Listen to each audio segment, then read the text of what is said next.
istume siin Kristiinaga Liipa talus ja mõtlesime, et me naistena natuke tahame jagada oma mõtteid seoses eeloleva tantrafestivaliga. Ja mul kohe, Kristiina, tekkis üks küsimus, et sina oled päris pikalt sellel tantrateel olnud, et kuidas sa jõudsid sinna? No, ega ma väga pikalt ei ole olnud minu enda jaoks, et see 5-6 aastat on selline paras aeg, kus juba tunned, et midagi tead ja teadmisenu läheb veel suuremaks. Aga kuidas ma jõudsin? Ma olen joogaga väga pikalt tegelenud ja joogas ma tundsin, et justkui see seksuaalsuse teema on nagu lahendamata. Ehk et ei keskenduta, et mida siis teha seks kui elu osa, seksuaalsus kui elu osa ja sellest väga palju ei räägitud. Ja ma alustasin ühest raamatust, ühest Osho raamatust ja edasi läksin juba töötubadesse. Ehk minu jaoks pigem siis teooriast praktika poole. Aga kuidas sinul? Millega sa alustasid? No tegelikult minu teekond algas siis sellega, kui ma sain aru, et ma olen täiesti mingis mõttes läbi põlenud. Ma olin ennast naisena ära unustanud, ma olin seoses lastega siis surunud ennast kogu aeg alla, oma tundeid, oma soove ja olingi mingis mõttes teenindaja rollis olnud.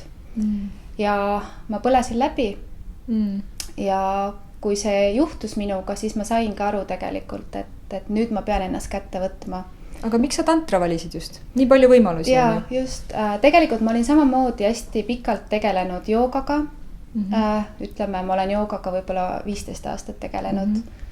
Ja kõik selline holistiline elustiil ja toitumine, et see kõik nagu vaikselt oli imbunud mu ellu, aga kuna ma sain aru, et ma olin nagu sellises ema rollis, et see naiselikkus oli minust ära kadunud, et siis ma tundsingi, et ma tahan avastada endas oma selle ürgse naiselikkuse, leida selle uuesti ülesse ja ma mõtlen, kuidas ma tantra ma olin käinud lühematel tantrakursustel ja siis ma avastasin, et üks õpetaja tegi sellist pikemat tantrakursust, see oli pool aastat ja siis ma otsustasin sinna minna ja see tegelikult avaski selle Pandora laeka minu jaoks, et ma sain nagu enda kehaga uuesti kontakti, ma sain tunda, kui ekstaatiline mu keha on, kui palju blokeeringuid ma sain vabastada ühe sellise tantra teraapia seansiga ja see kuidagi nagu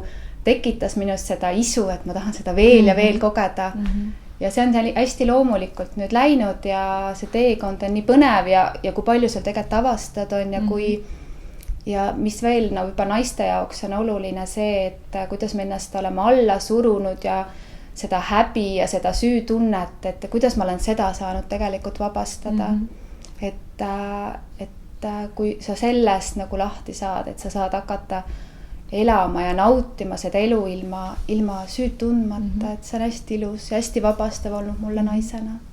No ma võib-olla enda poolt lisan veel seda, et kui sa rääkisid oma sellisest avanemisest ja tervenemisest, et mis minule tantra on ka andnud, on see, et kui väga tihti öeldakse, et mõni naine on väga palju meesenergias või sama asi see liiga toimekas ja samal ajal sa tajud, et sinus ongi hästi palju sellist nagu kas siis tegutsemist või et sa justkui ei lähe sinna standardisse, milline võib-olla naine peaks olema.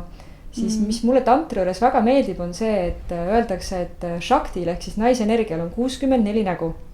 Nii et keegi ei pea siin ühte nägu olema ja isegi mitte seda 64 nägu, et tegelikult ühes naises on 64 erinevat nägu. Ehk kui sulle antakse see võimalus kõiki oma pooli vastu võtta ja elada naisena, siis on see üks väga õnnelik mees, kes sellise naise nii-öelda enda kõrvale saab. Ja ma olen sinuga täiesti nõus. Ja see, kuidas tegelikult, kui naine on oma väes, et kuidas me tegelikult naistena saame väestada ka ümbritsevaid mehi, oma mehi tegelikult. Ja mis imeline looming sellest siis sünnib. Ja ka teisi naisi. Ja kui sa oled ise endaga kontaktis ja rahul, siis ka see järelpõlv, kes siis need lapsed, kellest sa alustasid, et me ei ole teenendajaid, vaid me oleme eeskujud ja need, kes inspireerivad. Ja just. et tegelikult me julgustamegi väga kõiki naisi tulema siia Liipa tallu siis 19 kuni 22 august ja kui te ei ole enne tantraga kokku puutunud, et tulge ja saage sellest osa, et meie Kristiinaga soovime luua teile sellise turvalise ruumi, hoitud ruumi, et kus te saate siis oma traumadele võib-olla otsa vaadata, oma tumedamale poolele ja uuesti oma kehaga ja emotsioonidega kontakti saada. Ja see on see ka koht, kus ka tähistada ja lõbutseda, et võib-olla ka seda poolt me surume alla, et see, kus me oleme selle tütarlapse endas ära unustanud või selle nõia, et absoluutselt kõigeks on see koht siin olemas, et loome maagiat.